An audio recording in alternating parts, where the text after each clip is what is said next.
deste amor. Aí assim agora. Eu quero te abraçar, apertar tua mão e contigo cantar. De outro, eu quero, abraça outro irmão, te abraçar, apertar tua mão, apertar e contigo cantar, e contigo, isso, desse acolhimento terno, fraterno, aqui estamos já nos encaminhando, podem ficar sentados e sentadas para o final deste encontro, não é? Esse encontro, 11º Encontro Nacional de Fé e Política, que vivenciamos, ou estamos ainda vivenciando, nesse último final de semana, celebrando 30 anos do Movimento Nacional de Fé e Política. É uma bonita história, marcada por tanta gente boa, né? Tantos irmãos, irmãs, companheiros e companheiras que têm dado a vida para que a vida realmente seja uma realidade, né? O Movimento Fé e Política quer ser esse despertar para a vivência de uma fé comprometida, né? Aquilo que São Paulo, na carta aos Filipenses, nos diz: tende em vós os mesmos sentimentos que há em nosso Senhor Jesus Cristo. Então o movimento quer despertar, quer ir além de uma fé ritualista, celebrativa, mas que esse rito, essa celebração possa nos fazer seguidores e seguidoras, discípulos e discípulas de Jesus Cristo. E mais que isso, nos tornando discípulos, discípulas, sermos missionários, missionárias, né? Assumirmos esse jeito bonito de Jesus de Nazaré, que quer a vida. Em tempos de morte, de dor, de violência, somos chamados a olhar olhar para esse espelho, né? Jesus Cristo, para que Ele possa assim nos iluminar e a gente possa assumir, né, aquilo que Ele é, né? Ele nos coloca, como o Pai me enviou, eu também vos envio. Então aqui estamos, meus irmãos e minhas irmãs, eu e Selvino, vamos conduzir agora mais uma vez esta manhã. Nós, então, primeiro que tudo, temos aqui uma reflexão, a última reflexão desta manhã, que daqui a pouco vai anunciar e convidar os companheiros aqui para cima, para a sala do bate-papo. Mas vamos ter essa reflexão até às 11 horas, e às 11 horas a gente vai ter um momento celebrativo de envio. E nesse intervalo, um pequeno intervalo, aí quando faltar uns 10 minutos para as 11, quando os nossos assessores forem terminando, a gente vai ter alguns pontos aí com um lanche rápido para a gente se reabastecer e depois partir para uma celebração e a gente se sentir realmente enviado e comprometido. É isso, Selvino? Muito bem.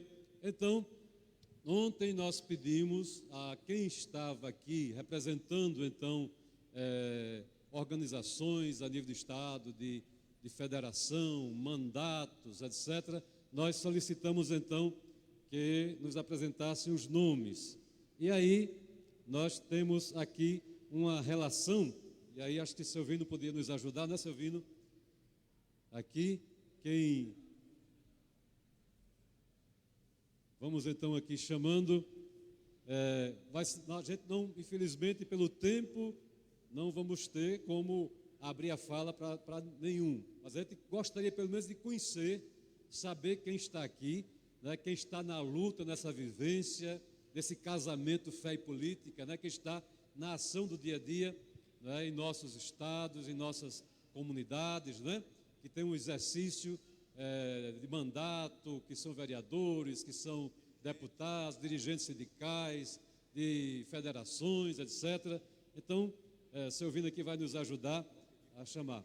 E a gente pede para chegar aqui na frente. Se por acaso faltou alguém ser nominado, vai dizendo de onde é que está. Eu sou fulano de tal lugar, né? Tenho tal função. Bem rapidinho.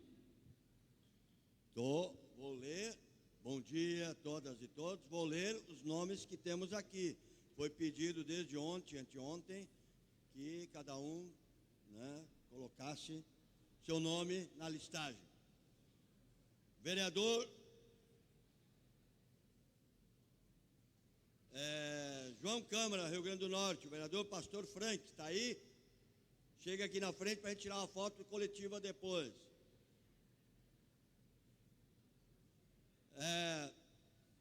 A Mônica Lopes, será que é a Márcia Lopes? Não, Mônica Lopes, região Sul 1, São Paulo. Fé e Política São Paulo e da Rede de Escolas de São Paulo, Mônica Lopes. A vereadora de Patinga, Lene Teixeira. Está aí, vem aqui na frente, por favor.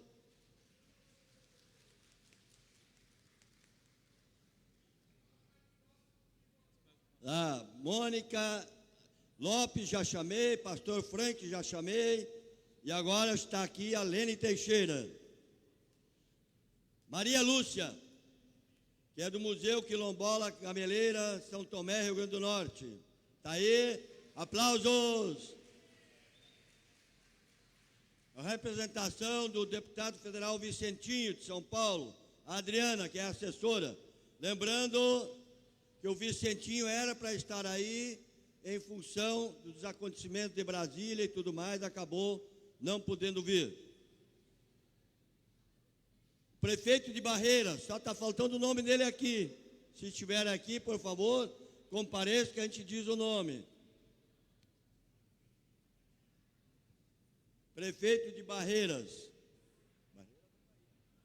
Acho que é Bahia, né? E a deputada federal Natália está aí, ou alguém? Ou o mandato dela? Se estiver aqui, como é o nome?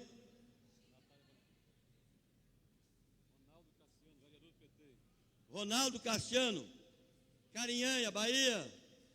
Por favor, vereador do PT.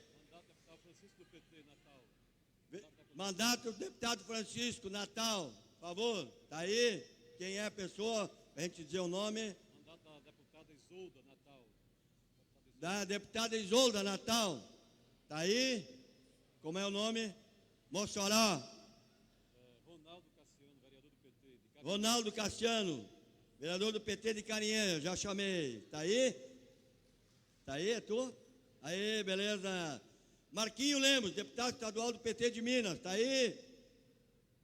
Marquinho Lemos, deputado PT Minas, por favor, vamos chegando aqui. Está aí? Vamos chegando aqui para todo mundo saber quem é também, senão chega aqui e depois já ninguém mais sabe quem é. Marquinho Lemos, bem-vindo. Aí, um abraço. Durval Ângelo, eterno deputado, por favor. A hoje conselheiro do Tribunal de Contas do Estado de Minas Gerais, Durval Ângelo, chega aqui.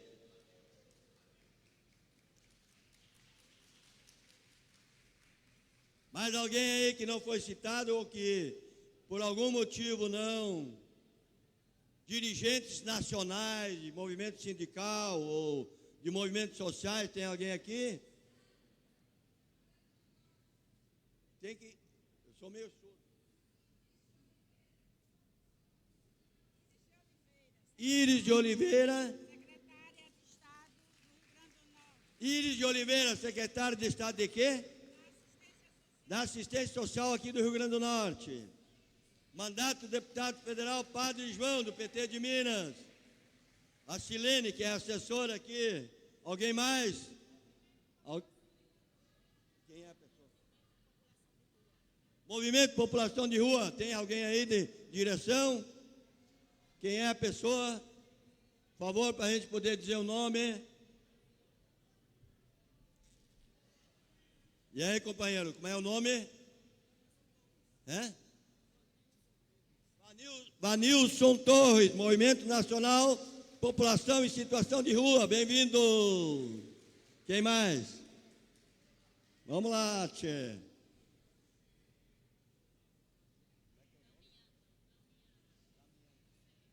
Olha aí, Damiana, vereadora de Major Salles, qual é o estado? Rio Grande do Norte. Damiana aqui. Parabéns, aplausos. Alguém mais, alguém mais? Algum dirigente sindical? Não tem nenhum dirigente sindical. Prefeita Chica da Bahia. Prefeita Chica da Bahia. Prefeita Chica do PT da Bahia. Josiane Tibúrcio, representando o governo do Estado, Fátima Bezerra.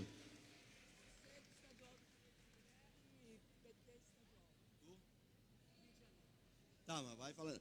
Diz aqui que eu vou falando. Inês Pandeló, Conselho Estadual do Direito da Mulher e PT Rio de Janeiro. Mônica, coordenadora nacional da Pastoral Operária, está aqui, viu, Gilberto Carvalho? Está aqui a Mônica. Quem quiser conhecer a Mônica Conceição do Piauí, que tem que falar com ela depois, da segunda de lá para cá. Teixeira, Cíntia Riene. Hã? Teixeira, Cíntia. Teixeira do Cíntia Riene. E Cíntia Felipe Xavier, secretário nacional da PJMP. Leandro Galdino, da Coordenação Nacional da Pastoral de Juventude. É tu? Vamos lá, tchê, aqui, Leandro Galdino. Paula Pinto, vice-prefeito do PT. De onde? Não disseram.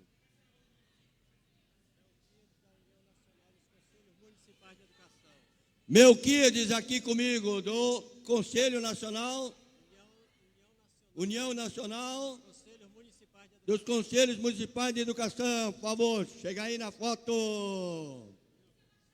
Milton Dantas, coordenador estadual da Pastoral da Criança aqui do Estado.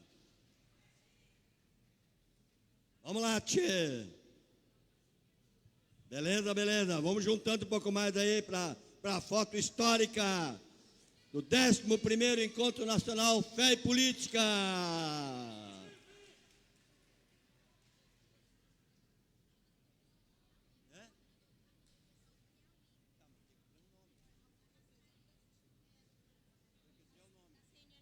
Como é o nome? Mascarenhas da CNLB do Conselho Nacional do Laicato do Piauí. Por favor, vamos lá. Beleza? São os 30 anos do movimento Fé e Política, com dirigentes de movimentos sociais populares, deputados, prefeitos, vice-prefeitos, vereadores, gente da luta, construindo o bem viver.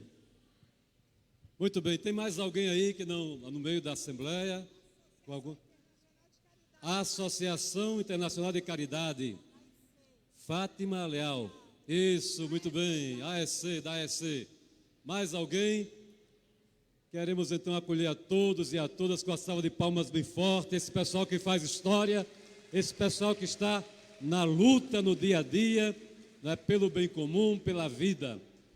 E por falar em vida, eu queria pedir aos irmãos, irmãs, companheiros e companheiras aqui presentes, sexta-feira passada, essa sexta-feira nós tivemos um companheiro nosso de luta, um trabalhador, Acilino Ribeiro, secretário nacional do PSB, que também está presente. Muito bem. Nós queremos então, a CR também está aqui, a CR estadual também está aqui presente. Nós queríamos pedir orações, viu, gente? Queríamos pedir orações por um companheiro nosso, um companheiro que da Ação Católica, né, um dos primeiros da Ação Católica aqui no estado do Rio Grande do Norte, um homem que se diz analfabeto, nunca frequentou um banco escolar, mas de uma sabedoria tremenda. Simeão Paulino, 84 anos, ele poderia estar aqui conosco, mas sofreu um AVC sexta-feira, está internado aqui no hospital vizinho, aqui no Valfredo Gugel, né, um homem de luta, foi fundador do PT aqui no estado, da CUT, de vários movimentos, vários sindicatos, cooperativas, um homem atuante, né, apesar de se dizer analfabeto, mas de uma sabedoria. É muito interessante nos nossos seminários, o seminário de Profetas na Base, que acontece sempre lá em Macau. É muito interessante porque o nosso arcebispo fica de boca aberta quando o Simeão fala, né? Abre a boca para falar. Um homem de uma profunda vivência cristã, né? Então tem dado um testemunho tão bonito. Ele e outros companheiros que também já se foram, como Paulo Bento e outros, né? Que também estão ainda na luta, apesar da idade. Então queríamos pedir orações, então, exatamente por Simeão Paulino. E também ontem nós tivemos o falecimento da genitora, né, da mãe da nossa presidenta Dilma Rousseff. Também a gente pede orações, né, aos 95 anos de idade, né, diante de todo esse sofrimento que vive o país também. Ela já vinha enferma e veio a falecer ontem. Também pedimos orações.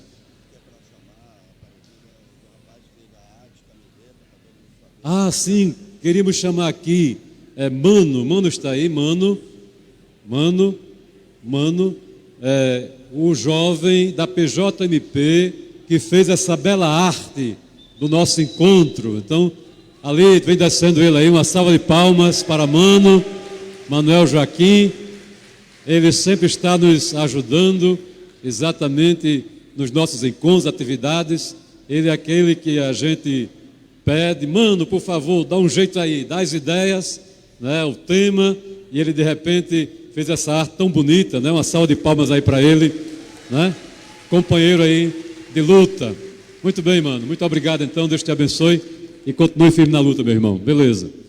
Ok, nós agora, a hora está avançada, nós temos aqui algumas moções que já, né, a coordenação do encontro, a coordenação do movimento foi contactada, e aí a gente queria fazer uma consulta à Assembleia, né? Não vai dar tempo a gente ler cada moção, mas apareceu uma moção de apoio a Dom Jeremias, lá de Londrina.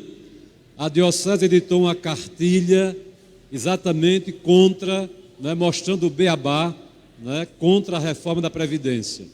E o bispo, Dom Jeremias, está sofrendo, inclusive, muita pressão. Então, nossa amiga Márcia, né, falou isso e está com uma moção aí de apoio a Dom Jeremias.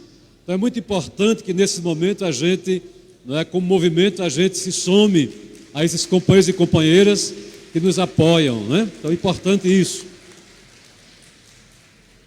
Também tem uma moção das mulheres. Quem é que está puxando essa moção? Levanta o braço aí só para a gente ver. Uma moção das mulheres lá. E tem outra moção contra a reforma da Previdência. Quem é que está responsável por essa moção? Levanta o braço também para a gente ver. Tem alguém aí com essa moção. Então nós queríamos pedir, em nome do movimento, saber se a Assembleia dá o consentimento da coordenação do movimento, né, pegar esse material, elaborar e então divulgar essas moções. Pode ser assim? Quem estiver de acordo, levanta o braço, ou aplauda. Isso. Muito bem, muito obrigado. Muito bem.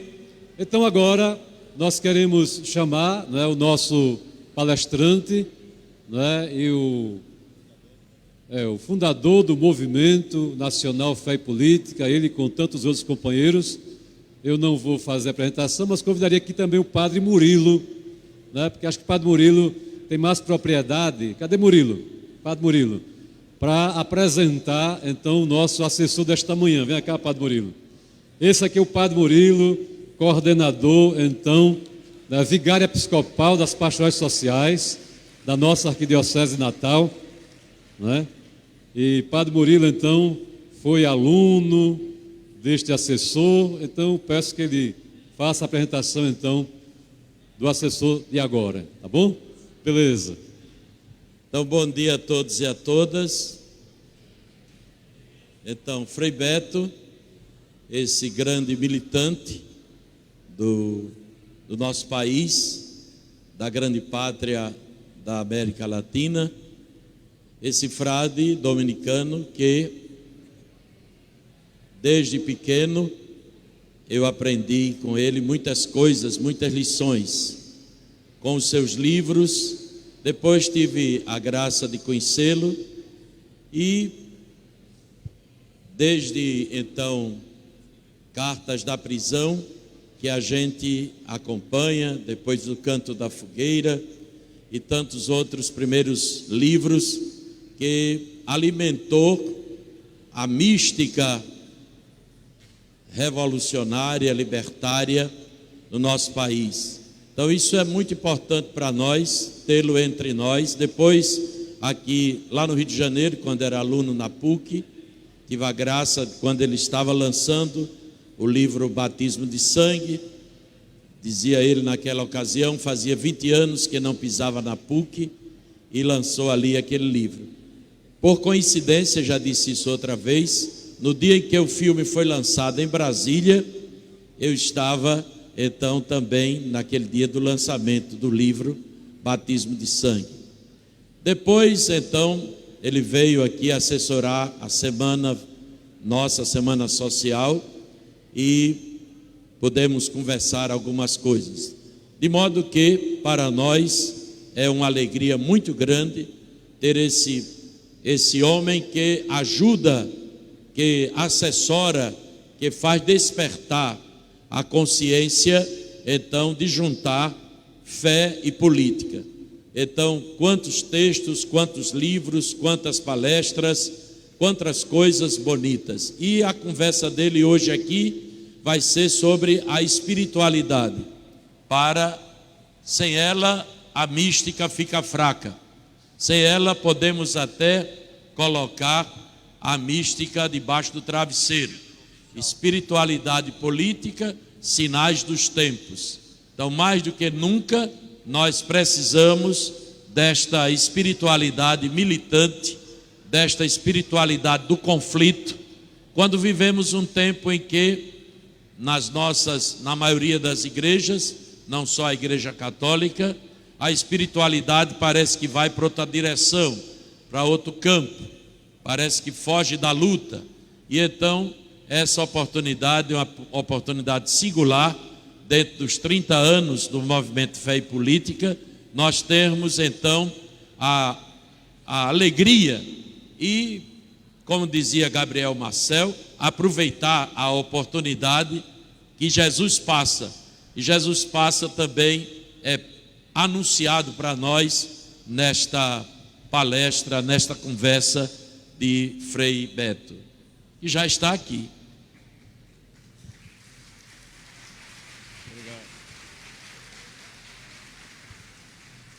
Bom dia a todos e a todas. Eu queria dedicar essa intervenção à liberdade do companheiro Lula.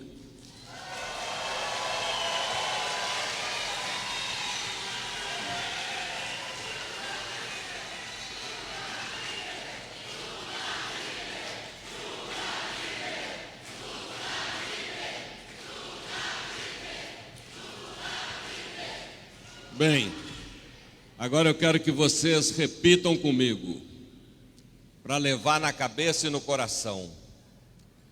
Guardemos o pessimismo para dias melhores. Todos, guardemos.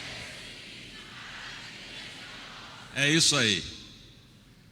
Nós estamos vivendo um momento muito bem retratado no texto que vai alinhavar a minha reflexão sobre espiritualidade e sinais dos tempos, que é aquele capítulo do Evangelho de Lucas, capítulo 24, versículo 13 a 35, que é o encontro dos discípulos de Emaús com Jesus. E vocês vão entender por que eu escolhi esse texto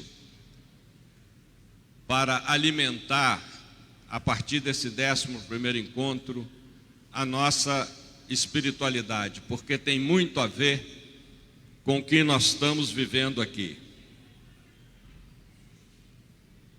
Diz o texto: nesse mesmo dia, 2 discípulos iam para um povoado chamado Emaús, distante 11 quilômetros de Jerusalém. Conversavam a respeito de tudo que tinha acontecido. E esses dias aqui, nós conversamos a respeito de tudo que vem acontecendo. Na intervenção do Gilberto Carvalho, nas mesas temáticas, nos grupos, nas conversas, nas refeições, a gente conversou sobre o golpe, sobre as eleições, sobre os erros que nós cometemos, sobre os avanços que nós tivemos, sobre os impasses, os medos, as expectativas, exatamente como esses dois discípulos que vinham caminhando 11 quilômetros, conversando, como diz Lucas, a respeito de tudo que tinha acontecido.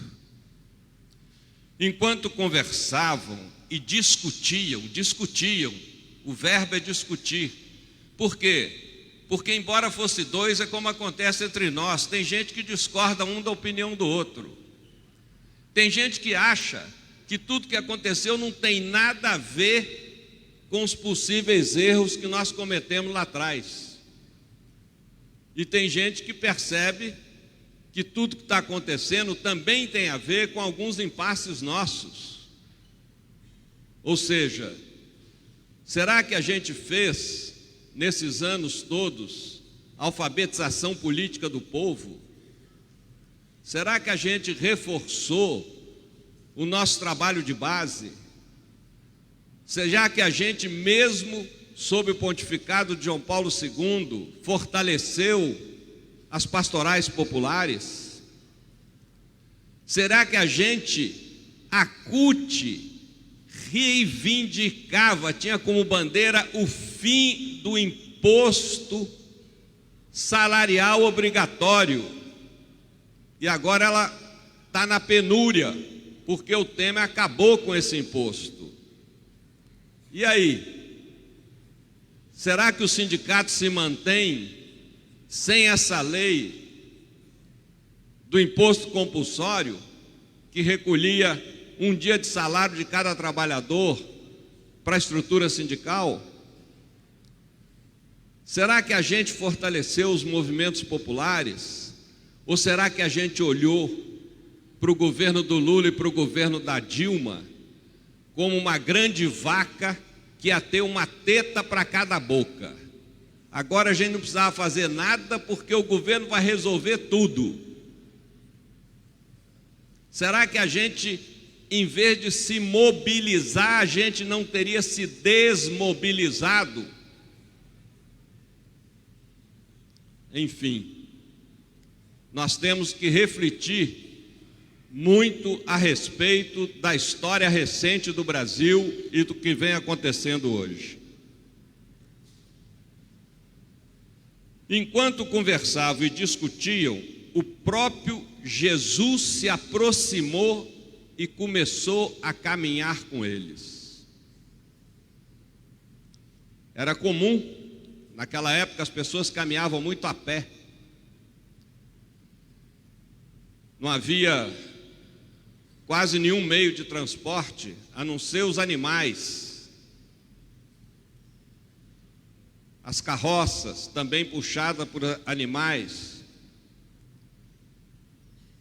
E como a gente conhece da parábola do bom samaritano, nas estradas havia assaltos. E possivelmente Jesus se enturmou e eles não estranharam, que é como o caminhoneiro que dirige à noite. Eles fazem um comboio na estrada para evitar assalto. E possivelmente Jesus se enturmou e eles acharam normal, porque, sabe, vamos caminhar junto, vai que escurece e nos surpreende aqui na estrada. Os discípulos, porém, estavam como cegos e não reconheceram Jesus.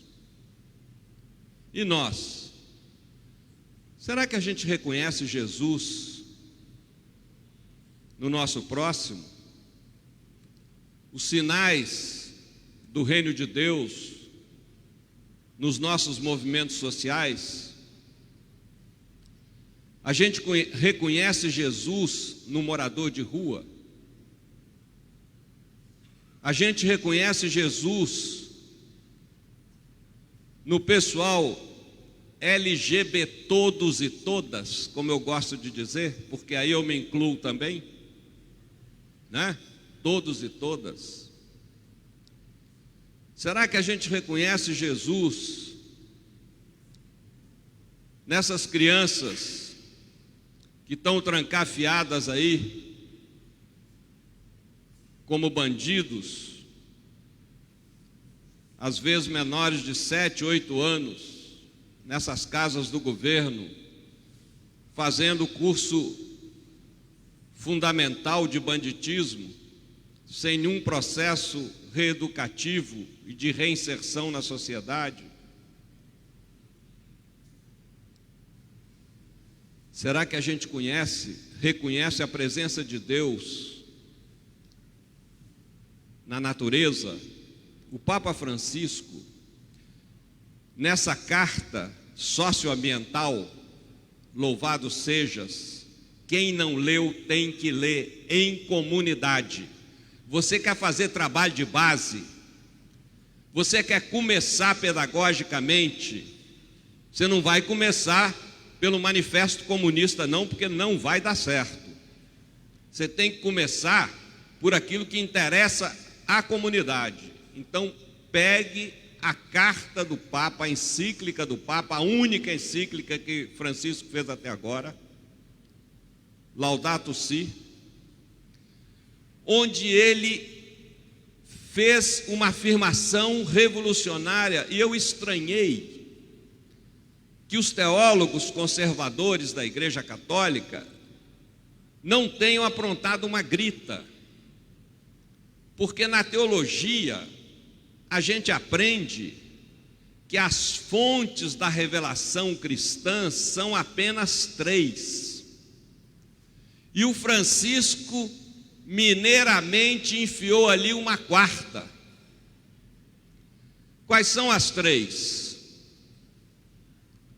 A palavra de Deus, que é uma fonte da revelação, a Bíblia.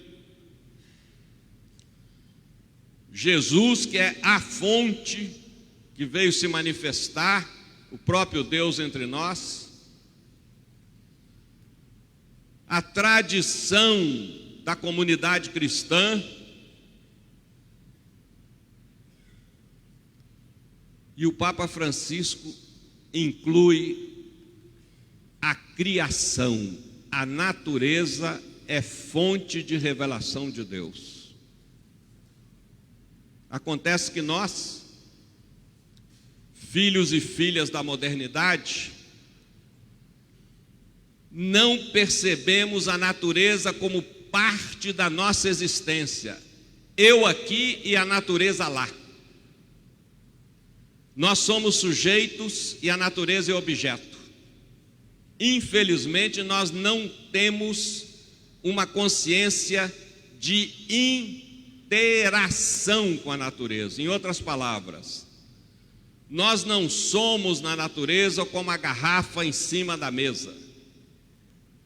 Nós somos na natureza como essas árvores aqui fora que brotam do fundo da terra.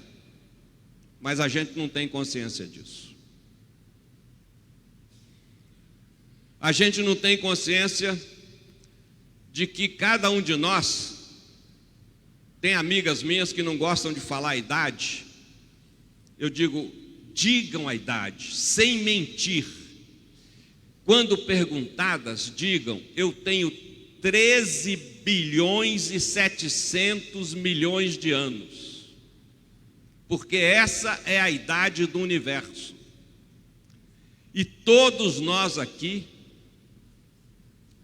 somos feitos de células que têm como mãe as moléculas, que tem como avó os átomos e tudo que existe no universo, tudo, esse chão, esse teto, a Cordilheira dos Andes, o mar, todos os planetas, todas as estrelas, tudo é feito de apenas 92 átomos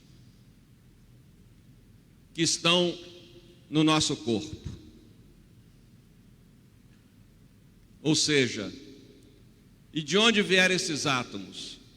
Vieram de um forno. Vieram dos 3 primeiros minutos da criação do universo, quando houve o famoso Big Bang. Aí que os átomos foram sendo cozinhados, e assim como a gente enfia um pão para assar no forno, e se a gente não tira o pão e não apaga o forno, primeiro ele vira pão, depois ele vira torrada, depois ele vira carvão, e vai virando. Assim aconteceram com os 92 átomos. Ou seja, somos todos filhos e filhas das estrelas. Somos feitos de matéria estelar. E mais, a nossa interação com a natureza é tão íntima que a gente, todos nós que estamos aqui, pelo menos 3 vezes por dia, olha que expressão bonita, nós damos um beijo na boca da natureza. E eu não estou usando uma expressão de retórica. Por quê? Porque daqui a pouco a gente vai sentar na mesa para almoçar, e o que vai ter no prato? Um cereal que tinha vida, chamado arroz, feijão, e morreu para nos dar vida. Uma hortaliça que tinha vida, chamada alface. Um legume que tinha vida, chamado cenoura, beterraba, e morreu para nos dar vida. Um animal que tinha vida, frango, carne de gado, peixe, e morreu para nos dar vida. E é nesse ciclo eucarístico que Jesus se introduziu. E, portanto, toda refeição é uma comunhão com a natureza. Toda refeição é um ato eucarístico, mesmo que a pessoa não tenha nenhuma fé e nunca saiba disso. Que nem aquele meu compadre que foi no médico, depois de muito exame, o médico falou: ô Zé, seu problema é sério, você está com um problema no pâncreas. Ele falou: doutor, não pode ser, porque isso eu não tenho não. Meu patrão pode ter, mas isso eu não tenho. Eu tenho coração, intestino, estômago, mas isso o senhor falou aí, eu não tenho não. Ou seja, ele tinha, como todos nós temos, mas não sabia que tinha. Mas o beijo na boca, o beijo eucarístico, não é só quando a gente senta na mesa, não. Por que você está aqui vivo ou viva? Porque tem um gás que está entrando pelas suas narinas e está te alimentando. E como é que chama esse gás? Oxigênio. E de onde vem esse gás? Quem é que fornece o oxigênio para nós? As plantas e os plantos marítimos. Se a gente parar de inalar o oxigênio, o que acontece? Experimenta, fica aí 10 minutos sem inalar para ver o que acontece. Você vai dar um trabalhão para a gente, né? E à tarde a gente faz o seu velório, né? Mas experimenta ficar uns minutos aí sem respirar para ver o que acontece. E quando a gente expira, o que a gente põe para fora? Gás carbônico, que alimenta as plantas e os plânctons. quem dera que a gente recuperasse essa sabedoria que os povos indígenas têm de profunda integração com a natureza. Nós somos a natureza na sua forma inteligente. Vocês sabem que a natureza existe, como eu já falei, há bilhões de anos, 13 bilhões e 700 milhões de anos.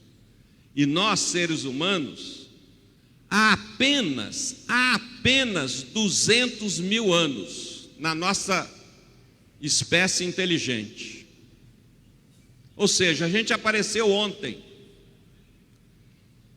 Se a história da natureza, a história do universo, tivesse contido em um ano, 1º de janeiro, 31 de dezembro, sabe quando é que a gente ia marcar o aparecimento do ser humano? Nos últimos minutos do 31 de dezembro. O que são 200 mil anos em 13 bilhões e 700 milhões de anos. O que eu quero dizer com isso?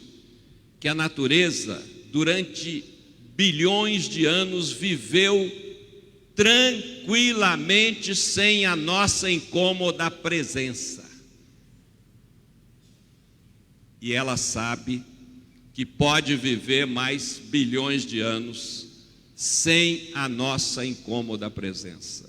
Se nós não atendermos o apelo do Papa Francisco de resgatar essa interação com a criação de Deus.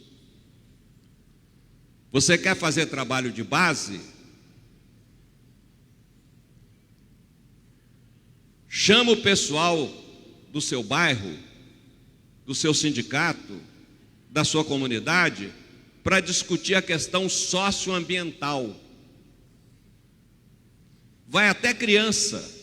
E se existe uma porta de trabalho de base que mobiliza muita gente, é essa. Não começa pela teologia da libertação, não, que isso assusta muita gente. Começa pelo tema socioambiental. Agora, entre os sinais dos tempos, vem aí em outubro o Sínodo Panamazônico. Isso é muito importante. Nós nos mobilizarmos, aproveitar este importantíssimo evento que irrita profundamente o governo Bolsonaro. Esse governo que diz que ia ser novo, mas que para aprovar a reforma da Previdência, convocou os deputados e eles embolsonaram uma boa grana para votar a favor, né? Agora existe o verbo embolsonar, né? O Sínodo da Amazônia, que infelizmente estava convocado para se realizar dentro da Amazônia e foi transferido para Roma, infelizmente, sobre os nossos protestos, ele é de suma importância, porque vai tratar de quê? Prestem atenção. A Amazônia tem mais de 7 mil quilômetros quadrados. Ali vivem 34 milhões de pessoas. Abrange 9 países. Dessas 34 milhões de pessoas, 3 milhões são povos indígenas. Eles falam 340 diferentes idiomas. Olha que riqueza fantástica. 340 diferentes idiomas. Ali existe a maior biodiversidade do planeta. Não tem nenhuma área do planeta Terra onde haja tanta biodiversidade. Se calcula que em cada metro quadrado existe mais de 3.000 diferentes espécies vivas, entre vegetais e animais. Mais de 3.000. E a Amazônia possui 3 rios. Pouca gente sabe disso. Os rios da superfície, que todos nós conhecemos, o Amazonas, o Tocantins, o Araguaia e tantos outros. Os rios subterrâneos, que a ciência chama de alter do chão, e que até deram o nome a uma cidade do Pará, Alter do Chão. São rios com manancial fantástico de água, e a água hoje é motivo de guerra na humanidade, porque é um bem que está ficando raro e caro. É o petróleo do futuro. Hoje se fazem guerra como a do Iraque, como a da Líbia, por causa do petróleo. Muitos preveem que no futuro será por causa da água. E os rios voadores. O que são rios voadores? A umidade da Amazônia se condensa em nuvens que o vento distribui por toda a América do Sul e a América Central até o sul da Flórida, nos Estados Unidos. Se o desmatamento continua, amanhã a Amazônia vai ser um deserto. Isso aqui vai virar um Saara, que na antiguidade foi um deserto. Pois bem, vamos continuar a nossa caminhada de Emaús. Jesus perguntou: o que vocês andam conversando pelo caminho? Eles pararam com o rosto triste, estavam deprimidos, como muitos de nós andam deprimidos. Eu conheço gente que chora todo dia cada vez que escuta uma notícia de mais um direito que esse governo cortou. Sabe, tem gente que anda muito deprimida, crista baixa, desanimado. Um deles, chamado Cleófas, disse a Jesus: você é o único peregrino em Jerusalém que não sabe o que aconteceu nos últimos dias? Você não sabe que depois de 13 anos de governo que fez pelo povo brasileiro o que nenhum governo fez em 500 anos, veio um governo golpista chamado Temer e agora foi eleito um governo fascista do Bolsonaro? Você não sabe disso? Você é o único que não está sabendo disso? Jesus, olha a atitude de Jesus. Jesus perguntou: o que foi que aconteceu? Jesus não disse: não, eu estou sabendo. Jesus não disse: eu vou ensinar para vocês. A gente não tem a humildade de perguntar para o povão o que foi, o que aconteceu, por que você está triste, vamos analisar. Sabe, a gente tem que pedagogicamente fazer o que Jesus fazia, sabe? Muitas vezes, apesar de conhecer tanto Paulo Freire, a gente faz educação bancária, chega e fala: olha, tem que ser assim, tem que ser assado. Não questiona, não faz refletir. não ajuda as pessoas a chegarem às suas próprias conclusões. Os discípulos responderam: você não sabe o que aconteceu a Jesus, o Nazareno, um profeta poderoso em ações e palavras? Eu substituiria aqui um profeta coerente em ações e palavras, né? O poder de Jesus estava na sua coerência de vida. Diante de Deus e de todo o povo, nossos sumos sacerdotes e nossos chefes o entregaram para ser condenado à morte e o crucificaram. E nós esperávamos que ele fosse o libertador de Israel. Mas apesar de tudo isso, já faz 3 dias que tudo aconteceu. A gente também esperava que nunca o governo democrático popular ia sair do governo. A gente também esperava que nunca esse povo que foi tão beneficiado nos 13 anos, nunca mais ia votar nessa direitona.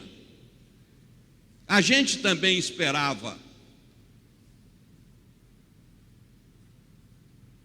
É verdade que algumas mulheres de nosso grupo nos deram um susto. Foram de madrugada ao túmulo e não encontraram o corpo de Jesus. Olha aí o sinal de esperança. Ele foi assassinado. Mas algumas mulheres do nosso grupo, o que mostra que Jesus tinha mulheres no seu grupo de discípulos. Quero chamar a atenção para 2 coisas. Ontem eu fui numa comunidade aí, a Casa da Resistência. Cada um de nós devia criar no seu bairro uma Casa da Resistência. Eu adorei. Um quintal, né, o pessoal daqui que me levou, Ana Luísa, o Pietro, os jovens que estão participando aqui do nosso encontro me levaram lá. Uma coisa simples que a gente devia fazer em cada lugar. Junto o povão, cobraram R$10 para o povão entrar lá. Ainda fizeram um dinheirinho vendendo churrasquinho e cerveja, né? Aliás, o símbolo lá é resistência e cerveja, com a foice e o martelo no meio, né?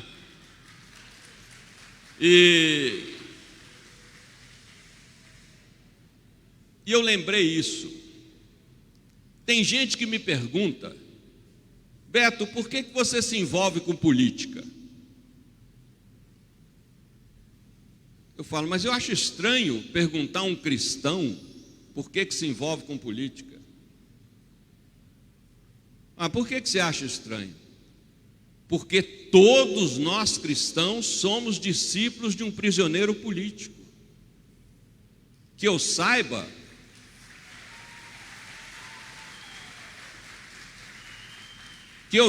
Jesus não morreu de hepatite na cama, nem de desastre de camelo numa esquina de Jerusalém.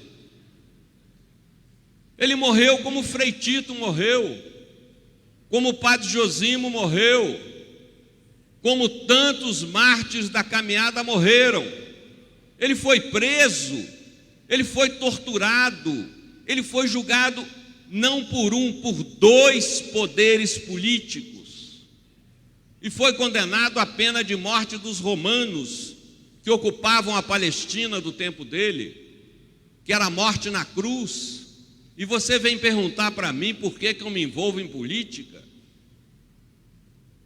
Eu sou discípulo de um militante político que vem de uma família política, porque logo no início da vida dele, o primo dele, João Batista, denunciou a corrupção do governador Herodes Antipas da Galileia e foi degolado. E Jesus ficou com medo em casa, como alguns de nós às vezes ficam. Jesus recolheu as bandeiras. Jesus passou para o outro lado? Não. A militância de Jesus começa quando a militância de João Batista termina.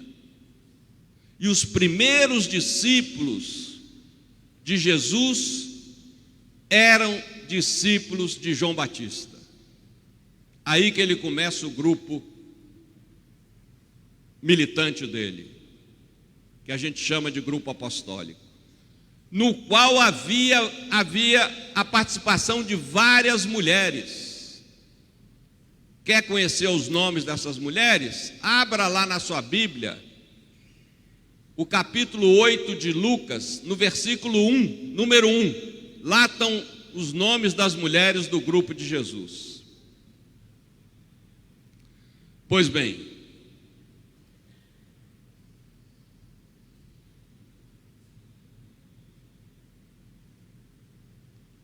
não encontraram o corpo de Jesus. Então elas voltaram, dizendo que tinham visto anjos, e estes afirmaram que Jesus está vivo. Alguns dos nossos foram ao túmulo e encontraram tudo como as mulheres tinham dito, mas ninguém ainda viu Jesus. E eles estavam vendo Jesus, eles estavam falando com Jesus. Quantas vezes isso acontece? Sabe por quê?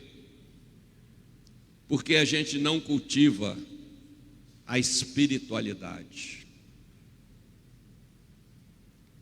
A gente não cultiva a nossa sintonia afetuosa com a presença de Deus no mais íntimo de nós mesmos.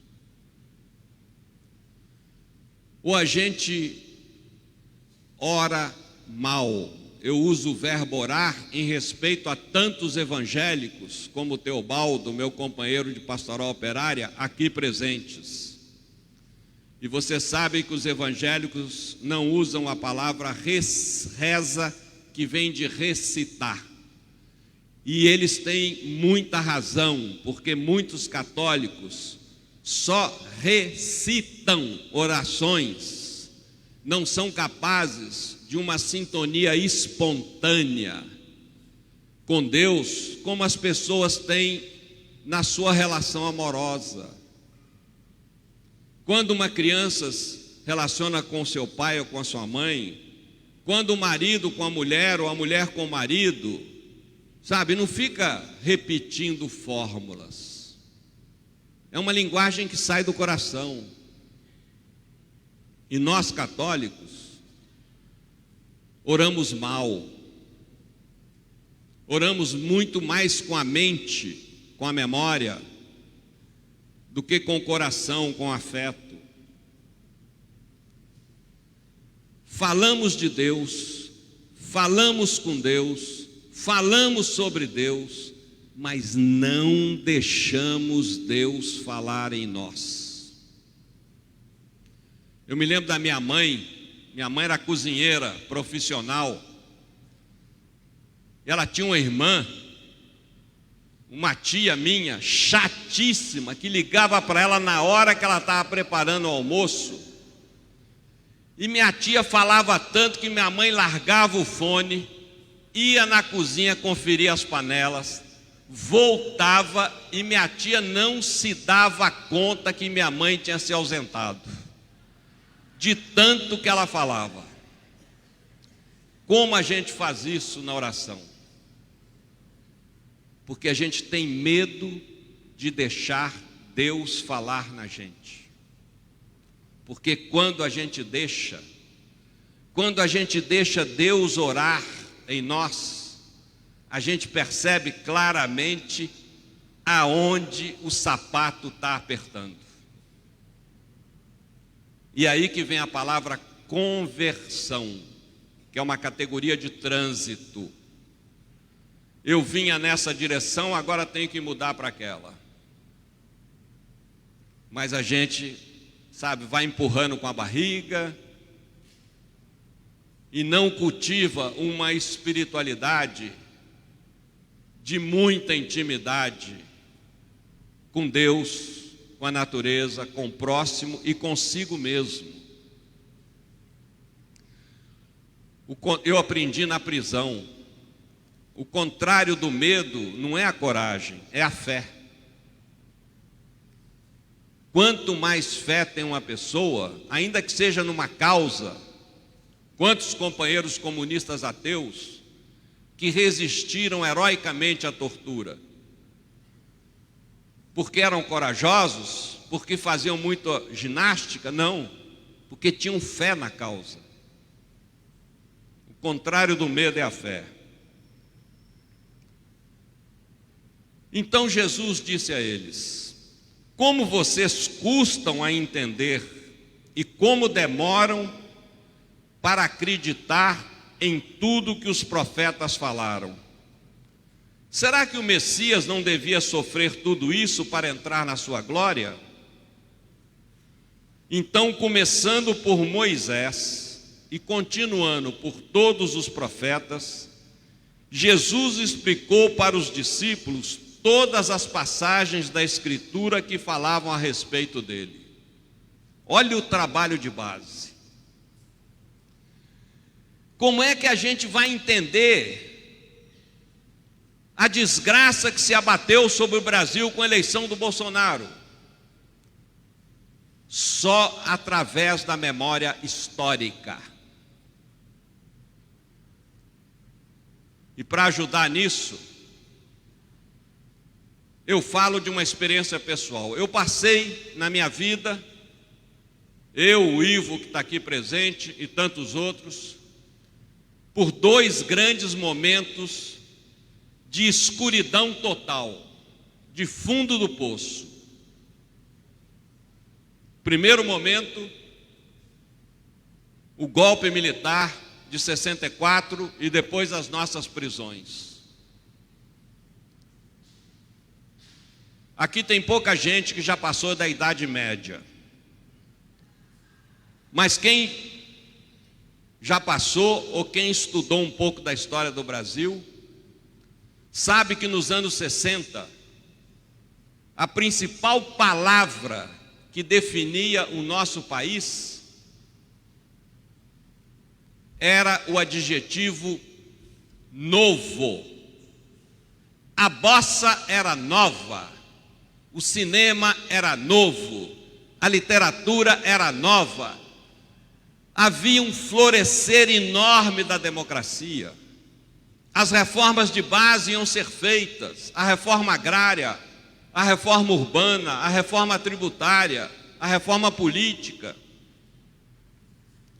Uma vibração incrível nesse país, da minha geração que tinha 20 anos naquela época. E de repente tudo foi abortado com o golpe, as perseguições, os assassinatos, os exílios, as prisões. E a gente desistiu? Não. Aprenda isso. Você sonha com o Brasil sem Bolsonaro? Você sonha com o Brasil com uma verdadeira democracia? Você sonha com o Brasil de partilha? Você sonha com o Brasil do bem viver? Aprenda isso. Vale para a vida social e para a vida pessoal. O futuro será sempre o que nós plantarmos no presente. O futuro só colhe o que foi plantado no presente. Eu garanto, se você se entupir de doce todo dia, eu garanto que você vai engordar maravilhosamente e garanto que você vai ficar com uma bela de uma diabetes. É só comer muito açúcar o dia inteiro. Não tem saída. O futuro é resultado no nosso presente. E se nós queremos resgatar a democracia, não é ficar chorando e com medo, não. É sair daqui e fazer tudo isso que a gente debateu esses dias. Reúne na sala da sua casa um pessoal para rezar o terço. Porque se você chamar para discutir o último livro do Boff, eles não vão, não. Agora, se você chamar para fazer uma novena para Nossa Senhora de Fátima, eles vão. e a partir daí, pedagogicamente, vá trabalhando com os textos bíblicos, aprenda com o material do CEBI, aprenda com o material do Carlos Mesters, se equipe, se prepare, se forma para fazer esse trabalho pedagógico que um dia fizeram com cada um de nós, sabe?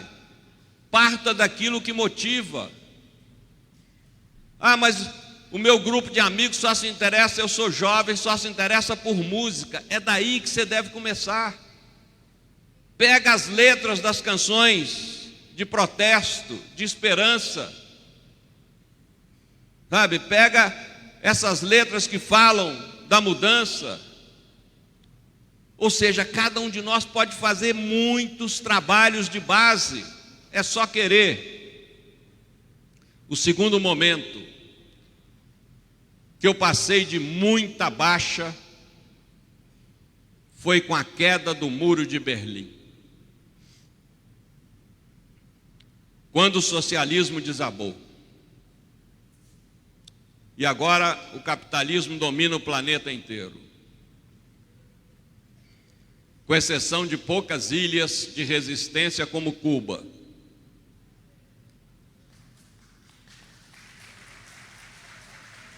E digo mais, tudo na história, a história ela sempre avança, mas avança em espiral. Tudo na história tem um ciclo mais ou menos de 20 anos. Entre o fim da ditadura, do suicídio do Vargas e o golpe de 64, foram 20 anos. Entre o golpe de 64 e a volta da democracia em 85, 21 anos. Entre o fim da ditadura e a eleição do Lula em 2002, 20 anos. Então, se você me perguntar por que o governo Bolsonaro, primeiro, não é um fenômeno do Brasil, é um fenômeno mundial, o avanço da direita, mundial. Não é só aqui que existe um Bolsonaro, existe nas Filipinas, na Itália, na Argentina, na Polônia, na Hungria, agora na Grécia, que tinha um governo de esquerda e agora é de direita. É um fenômeno mundial. Por quê? Na minha análise, porque aquele mundo que desabou com o Muro de Berlim e que tinha calado a direita e tinha obrigado a direita a fazer concessões. O bem-estar da Europa, que acabou até a queda do Muro de Berlim, não é porque a burguesia europeia é boazinha. É porque a burguesia europeia, com medo do comunismo, preferiu ceder os anéis a perder os dedos. Por isso é que a Europa teve um grande bem-estar social. No que acabou a ameaça comunista, a burguesia tirou a máscara. E hoje na Europa também tem desemprego, miséria, né? Xenofobia e rejeição dos refugiados africanos. Então, esse novo ciclo de direita, na minha análise, é o resultado dos escombros do Muro de Berlim. Eles então voltaram a se organizar, eles de direita, e com toda ferocidade, porque eles não têm escrúpulos, eles não têm princípios, eles só têm interesses. Essa é a diferença entre um militante de direita e um militante de esquerda. O militante de direita age por interesses e o militante de esquerda age por princípios.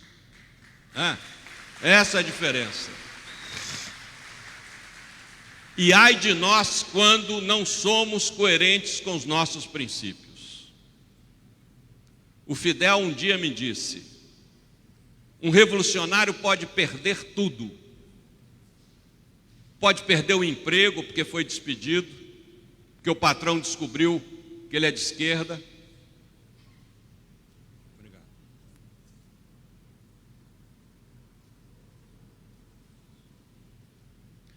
Pode perder a família, porque ele é obrigado a ir para a clandestinidade, não pode mais voltar em casa para ver a mulher e os filhos, ou para ver o marido e os filhos, se a mulher é que for perseguida, ou o casal, como eu conheci vários, que passaram anos sem poder ter contato com os filhos, porque a casa onde os filhos estavam dos avós era vigiado pela polícia. Um revolucionário pode perder o país, ele é obrigado a se exilar. Um revolucionário pode perder a liberdade, ele é preso, como está o Lula. Um revolucionário pode perder a vida, ele é assassinado, como Frei Tito e tantos outros. E me disse o Fidel: um revolucionário só não pode perder a moral. Perdeu a moral, não tem volta. É a causa que está comprometida. Ora, quando chegaram perto do povoado para onde iam, Jesus fez de conta que ia mais adiante. Olha a pedagogia de Jesus. Além de Jesus ter feito com eles o resgate da história, porque nós temos que entender o Brasil de hoje, a América Latina de hoje, historicamente. Isso vai passar. Eu tenho certeza que a nossa luta vai resultar numa superação disso. Mas quando? Não sei. A história é cheia de imprevistos. Mas uma coisa é certa: se ninguém plantou a semente, ninguém vai colher no futuro. Se ninguém tivesse plantado a semente durante a ditadura, do sindicalismo combativo, das pastorais populares, do método Paulo Freire, do nascimento da CUT, do nascimento do MST, do nascimento da Central dos Movimentos Populares, das comunidades eclesiais de base, nunca a gente ia ter a colheita de 2002 com a eleição do Lula, nunca. Quando me perguntaram no México, como é que a gente faz aqui para criar um PT e chegar ao poder? Eu falei: olha, vocês começam com o trabalho de base, daqui a 40 anos, não, a gente quer a receita para 4 anos. Eu falei: para 4 anos eu não tenho receita. Eu posso falar como é que foi no Brasil. Sabe? Para o Lula ser eleito em 2002, foram 40 anos de trabalho de base, de organização popular, de fortalecimento do poder popular. Agora, para 4 anos eu não tenho receita. Né? Então a gente precisa ter consciência histórica. Sabe? Você tem um grupo de jovens que não se interessa por teologia da libertação, não quer saber nem dessa palavra, mas você faz lá no seu quintal: vamos fazer aqui um seminário sobre história do Brasil, eu garanto que vai dar ibope. E é por aí que a gente começa, gente. A gente precisa ser criativo, sair das velhas fórmulas, criar novas. Quer trabalhar com o seu vizinho evangélico? Não vai discutir com ele quem é que tem razão, não. Pega a única coisa que interessa a ele, o texto bíblico. Agora, se prepare para você saber fazer uma leitura libertadora da Bíblia, porque senão ele vai te dar um banho na leitura casuística dele, porque eles leem o versículo fora do contexto. E a gente precisa, o CEBI nos ensina a contextualizar cada passagem da Bíblia. Mas eu garanto que o seu vizinho evangélico vai se interessar para fazer uma oficina de estudos bíblicos. Eles, porém, insistiram com Jesus, dizendo: fica conosco, já é tarde e a noite vem chegando. Então Jesus entrou para ficar com eles. Sentou-se à mesa com os dois, tomou o pão, abençoou, partiu e deu a eles. Nisso os olhos dos discípulos se abriram e eles reconheceram Jesus. Olha que maravilha.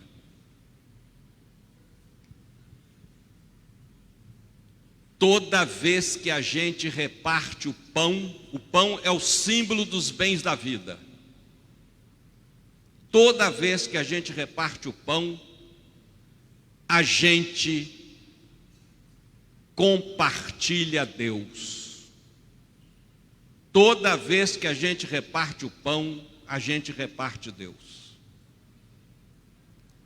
Aliás, eu já venho há tempos numa campanha para mudar o símbolo do cristianismo.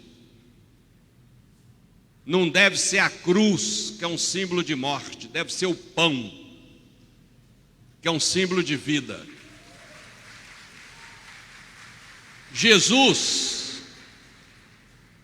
Próprio Jesus se definiu: eu sou o pão da vida.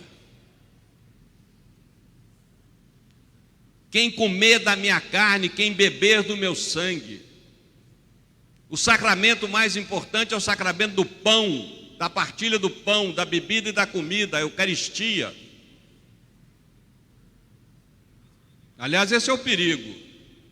A gente às vezes quer fazer trabalho de base, pondo a carroça na frente dos bois, e acontece o que aconteceu na paróquia de um padre amigo meu. Ele fez um sermão na época do governo Sarney, que tinha uma inflação absurda no Brasil. Ele fez um sermão sobre a caristia. Aí seu Damião depois foi lá no fundo da igreja: ô seu padre, eu gostei muito do sermão de hoje. Gostei do senhor ter falado tanto da Eucaristia. E o padre tinha falado da caristia. Mas o povo escuta o que quer. Esse é o Teobaldo, que está aqui, trabalhou comigo 22 anos na pastoral operária do ABC. A Terezinha também, está aí. A Terezinha era a grande animadora lá da pastoral, da PO do ABC. Os dois se lembram. Todo ano a gente fazia uma pesquisa. Qual é o tema que o ano que vem vocês mais querem aprofundar? Todo ano a resposta era a mesma: Bíblia. Bíblia. Gente, o povo tem sede da palavra de Deus. E é por aí que a gente pode fazer muito trabalho com quem é cristão, com quem tem fé. E com quem não tem, a gente tem que buscar a música, o teatro, a aula de história, a história do universo. Tem que criar situações, sabe? Aquilo que interessa para o povo. Nisso os olhos dos discípulos se abriram e reconheceram Jesus. Mas Jesus desapareceu na frente deles. É isso. Aonde tem partilha de bens, aí está a presença de Deus. Eu chamo a atenção para duas coisas. Primeiro, eu aprendi na catequese que Jesus veio fundar uma religião chamada cristianismo. Depois eu aprendi que não era bem assim. Jesus veio fundar uma igreja chamada Igreja Cristã, que depois se dividiu em romana e ortodoxa, e depois se dividiu em romana e protestante, e adquiriu o nome de Igreja Católica. Será que cada um de nós já se perguntou, a que veio Jesus? Ele veio para fundar uma igreja? Ele veio para fundar uma religião? Ele deu a resposta a essa pergunta. Ele não veio para fundar uma igreja e nem fundar uma religião. A resposta está no capítulo 10, versículo 10 do Evangelho de João. Eu vim para que todos tenham vida e vida em abundância. Então Jesus veio nos trazer um novo projeto civilizatório, um programa político, é isso que ele veio nos trazer. Um outro mundo possível. E como é que isso na boca dele se chamava? Reino de Deus, que a igreja colocou lá em cima no céu, mas na cabeça de Jesus é lá na frente na história humana. Tanto que a gente orou hoje de manhã aqui, eu não vi ninguém orar, leve-me ao teu reino. Eu vi todo mundo orar, venha a nós o teu reino. O reino é aqui. Jesus foi assassinado porque dentro do reino de César ele anunciou um outro reino possível, o reino de Deus. E isso é alta subversão. E quais eram as bases dessa proposta chamada reino de Deus? Duas pernas. Uma nas relações pessoais e outra nas relações sociais. Na relação pessoal, o amor. Inclusive, o amor aos inimigos. Viu, Márcia Sacramento? O pessoal lá em Minas gosta de ficar bem com todo mundo. Eu sou mineiro também, não gosta de ter inimigo. Eu sempre digo para os mineiros, para vocês serem bons cristãos, tem que ter pelo menos um inimigo, para cumprir esse preceito. Agora, o que é amar o inimigo? O que é amar o inimigo? É passar a mão na cabeça do torturador? Tem muita gente que pergunta para o Ivo, pergunta para mim, você tem ódio dos seus torturadores? Eu digo, não tenho não. Ah, peraí, não olha com esse olho de que eu sou uma pessoa virtuosa, não. Eu não tenho ódio, não é por virtude não, é por comodismo. Porque eu aprendi na prisão que o ódio é um veneno que a gente toma esperando que o outro morra.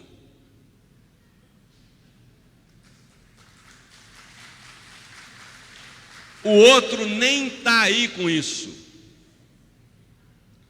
Guarde isso para a sua vida. Você tem ira, sentimento de vingança, ressentimento, mágoa. Isso tudo são venenos que você está tomando, esperando que o seu inimigo morra. E ele não está nem aí com você que está se envenenando. Então, amar o inimigo é lutar por um mundo que não exista mais torturadores, que não exista mais opressores, que não exista mais Bolsonaros, que não exista mais, sabe, um político que ousadamente se declara adepto de várias atitudes condenadas pela lei brasileira, como defender milícia, como promover a morte de presos. O que eu lamento é que a ditadura não tenha matado 30 mil, disse o Bolsonaro, e tenha prendido, que defende a tortura, e nunca o Poder Judiciário brasileiro impediu que este senhor fosse candidato, apesar dele declarar abertamente que é favorável a vários crimes condenados pela lei do nosso país. Ora, então a primeira atitude nossa é o amor, a compaixão, a misericórdia. Isso no pessoal. E a segunda perna do projeto de Jesus, no social, é a partilha de bens. Aquilo que o sacerdote fala na celebração eucarística, partilhar os bens da terra e os frutos do trabalho humano. Ou seja, a proposta de Jesus é sim uma proposta socialista. Por quê? Porque segundo a ONU, a FAO, existem hoje 1.200.000 pessoas com fome crônica no planeta. E o planeta produz alimentos para 11 bilhões de bocas. E nós somos apenas pouco mais de 7 bilhões de bocas. Então, não é falta de alimento, é falta de justiça, é falta de partilha. O Brasil é um país sumamente rico e com tanta miséria. Olha o retrato do país por falta de partilha. 13 milhões de desempregados.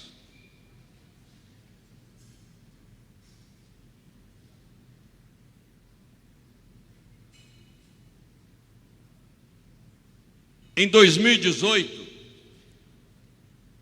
foram isentos de pagar imposto de renda os mais ricos do Brasil, principalmente o pessoal do agronegócio. Isso significou, em termos monetários, 908 bilhões de reais. É quase o que a reforma da Previdência quer economizar.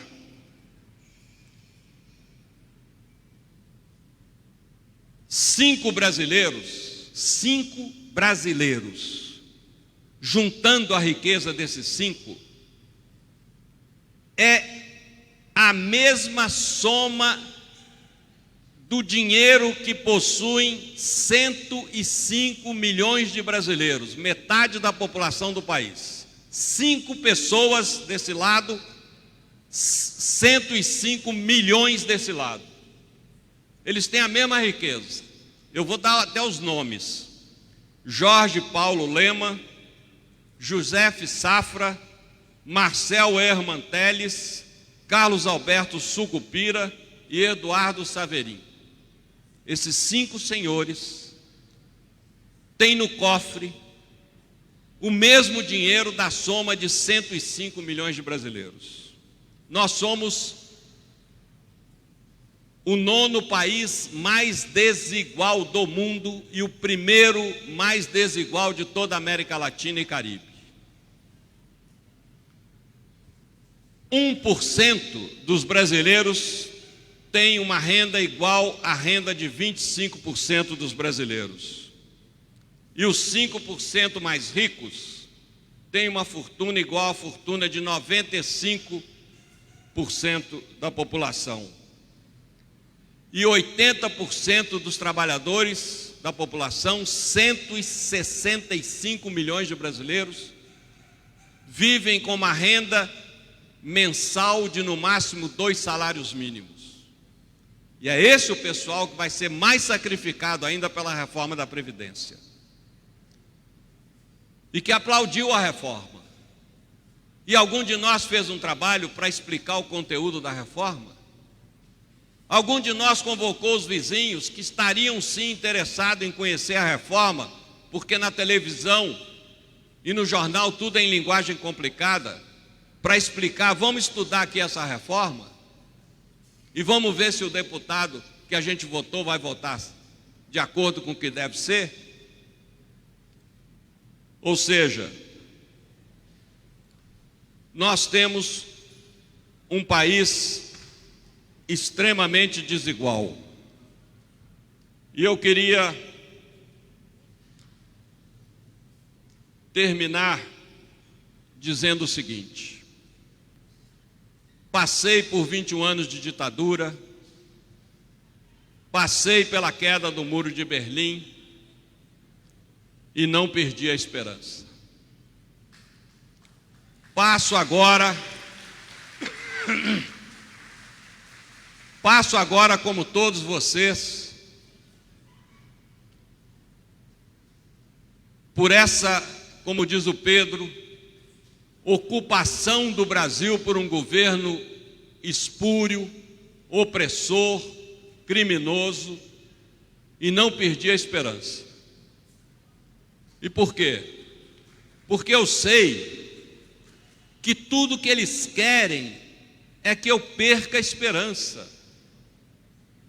Eu sei que tudo que eles querem é que eu não comece a plantar as sementes do bem viver nos meus trabalhos sociais, começando economia solidária, cooperativa, formas alternativas de produção, incentivo a pequenas iniciativas na agricultura, na agropecuária,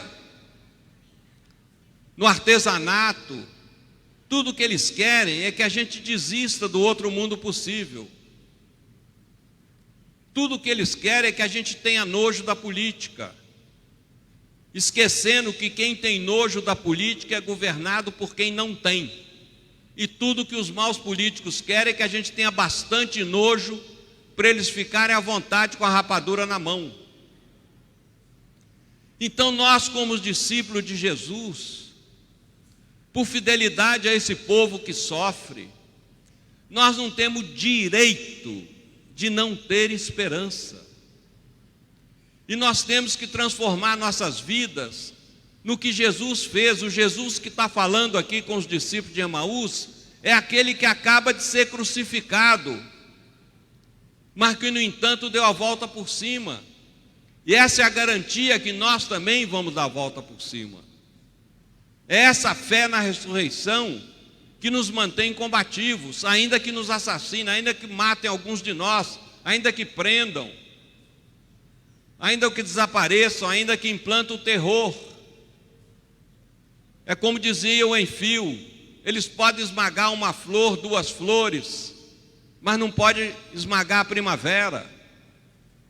Ela sempre virá. Então nós temos que aprofundar nossa vida espiritual para aguentar esse combate que vai ser longo, que vai ser duro, que vai ser difícil. E sair daqui não apenas com saudade do que a gente viveu esses dias. E eu queria aqui de coração agradecer o pessoal de Natal que nos acolheu tão afetuosamente. Agradecer a coordenação do Fé e Política, que trabalhou tanto para o êxito desse encontro, né? Agradecer a dona Mônica e o seu Kleber e toda a equipe de cozinha deles, que deu banquetes para nós aqui esse dia, né? Alguém na hora do almoço lembra lá para o Kleber e para a Mônica que a gente fez esse agradecimento aqui para eles, porque realmente eles fizeram o melhor a nos oferecer. Há muito tempo que eu não vejo uma comida tão boa, tão farta no encontro. né? Tem até uns 3 ou 4 amigos aí que engordaram tanto porque fizeram uns pratos do tamanho de montanha que a gente nem conseguia conversar na mesa porque não enxergava o cara do outro lado. Eu falei para eles: ó, vocês voltam a pé para casa que eu garanto que vocês vão chegar magrinho. Né? Volta a pé. Então, minha gente, termino com essa observação. Se nós queremos mudar a sociedade, nós católicos vamos ter que mudar também a Igreja Católica. Sabe? Na linha do Papa Francisco, acabar com a maior peste da Igreja Católica, que é o clericalismo. Eu vi gente aqui se queixando que não pôde fazer mais, porque o Papa João Paulo II colocou um freio na teologia da libertação e na SEBS, porque o bispo não sei o que não apoiava, porque o padre não sei o que não apoiava. Meu amigo, minha amiga, você recebeu pelo batismo o sacerdócio pleno de Jesus Cristo. Vá em frente, forme a sua comunidade, celebre a palavra de Deus, celebre a partilha do pão, faça lá na sua casa, faça lá no seu quintal, não fique esperando de cima não, saiba recriar a igreja nas bases, sabe? Nós temos, porque senão vai acontecer o que continua acontecendo. Nós fizemos opção pelos pobres e os pobres fizeram opção pelas igrejas evangélicas. Nós estamos falando sozinho. Por quê? Porque esse é um fato real. A dona Maria apanhou do marido lá na favela de Heliópolis, em São Paulo, e às 3 da madrugada, em lágrimas, toda machucada, ela foi bater na Igreja Universal e tinha lá 3 obreiros fazendo plantão de madrugada. Se você vai na Igreja Católica às 3 da tarde, você não consegue falar nem com a secretária da paróquia, porque tem uma grade, e o padre nunca está, e não tem ninguém para te acolher, entende? E a dona Maria foi lá e desabafou com os 3 obreiros, e os 3 obreiros voltaram com ela na casa dela, esperaram a bebedeira do marido passar, conversaram com a família. Na semana seguinte, a família toda na Igreja Universal, feliz da vida. Esse trabalho, sabe, pessoal, de amparo, de acolhimento, infelizmente nós católicos não fazemos, sabe, não fazemos. A gente quer que a pessoa já venha prontinho, com a cabeça feita da teologia da libertação, da Bíblia, sabe, a gente é incapaz de visitar um doente, uma pessoa em depressão, de acolher, de mostrar que tem uma comunidade acolhedora. E ficamos muito na dependência de padre, não dá, aí não vamos a lugar nenhum. Então, para mudar a sociedade, nós vamos ter que mudar a igreja. E termino com um poema da Cora Coralina, a grande poeta de Goiás. Foi amiga da minha mãe, e várias vezes eu estive na casa dela lá em Goiânia, em Goiás Velho, né, em Goiás. O pessoal lá de Goiás não gosta que a gente fala Goiás Velho, mas muita gente fala para não confundir a cidade com o estado. O poema se chama Desistir. Preste atenção, desistir. Agora eu vou ler cada verso e vou pedir a vocês que repitam comigo. Eu já pensei seriamente nisso, mas nunca me levei realmente a sério. Todos. Eu já pensei seriamente nisso, mas nunca me levei realmente a sério. É que tem mais chão nos meus olhos do que cansaço nas minhas pernas. é que tem mais chão nos meus olhos do que cansaço nas minhas pernas, mais esperança nos meus passos do que tristeza nos meus ombros, mais esperança nos meus passos do que tristeza nos meus ombros, mais estrada no meu coração que medo na minha cabeça, mais estrada no meu coração que medo na minha cabeça. Que Deus nos encoraje. Obrigado.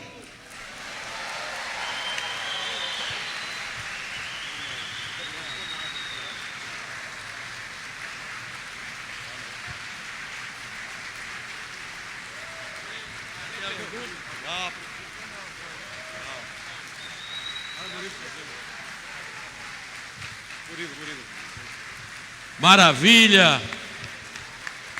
Oportunidade de ouro que nós estamos tendo. Sair daqui com essas palavras do esperançar. Muito obrigado, Frei Beto. Suas palavras não ficarão perdidas no tempo.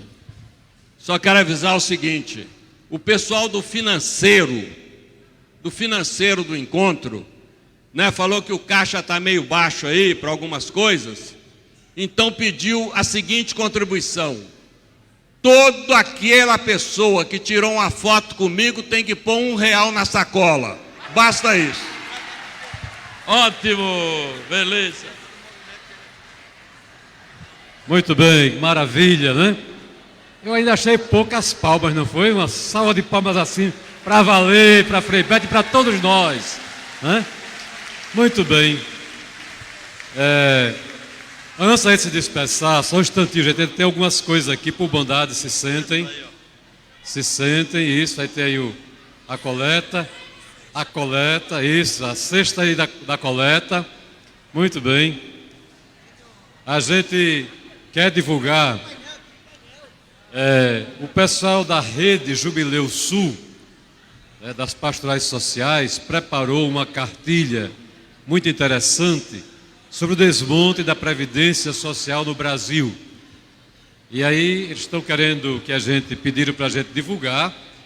Quem quiser ter acesso a essa cartilha, acesse o site www.jubileusul.org.br ou então pode solicitar também pela secretaria @jubileusul.org.br. Então é interessante, as pessoas que quiserem podem então adquirir.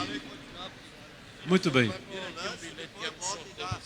Tem um sorteio aqui que alguém está nos trazendo. Então vamos fazer o seguinte. Vamos para o lanche e depois voltamos com calma, fazemos tudo. Tem um pessoal aqui, de onde é, que está com um sorteio distribuído aqui. Número 12. Quem foi que recebeu aí o número 12 foi o sorteado. Número 12. Acho que tem que ir pro lanche e depois volta. Vai acontecer o 3º seminário Conhecer para Construir Sociedade do Bem Viver pela Caritas no dia 29 de novembro a 1 de dezembro de 2019 em Caicó, RN. Também no dia 30 de novembro realizaremos aqui a 6ª Romaria da Terra das Águas. Já falei. A gente vai fazer assim, vamos fazer o seguinte, vamos fazer aqui a nossa coleta, em seguida a gente vai então se destinar às laterais, onde está sendo distribuído o lanche.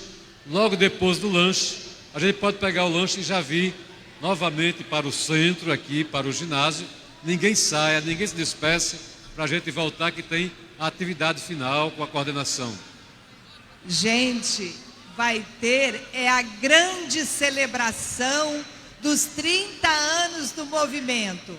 Então vamos nos abastecer e voltar. Vão vindo logo, porque vai ser muito lindo, tá bom?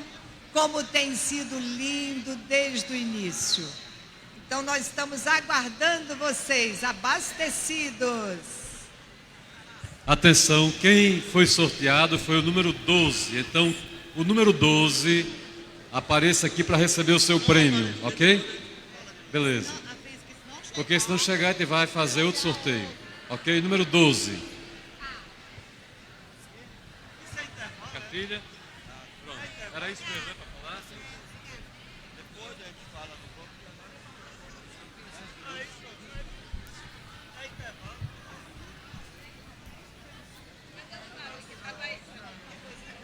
Viu, gente? Olha, 10 minutos a gente volta. 10 minutos nós voltaremos. Também queremos registrar aqui a presença de Márcia Gugel, secretária adjunta de Educação do Estado do Rio Grande do Norte.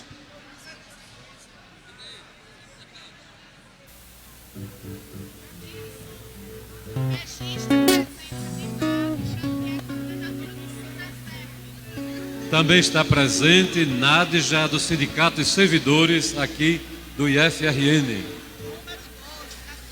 O número 12 foi sorteado. Quem está com o número 12 na sua ficha, vem receber aqui o prêmio. Quem está fazendo esse sorteio, quem é? É para ajudar as comunidades quilombolas do Matão e do Grilo, na Paraíba. Quem estiver com o número 12, favor comparecer aqui. Foi um sorteio, então, que foi uma rifa. Vamos chamar outro número.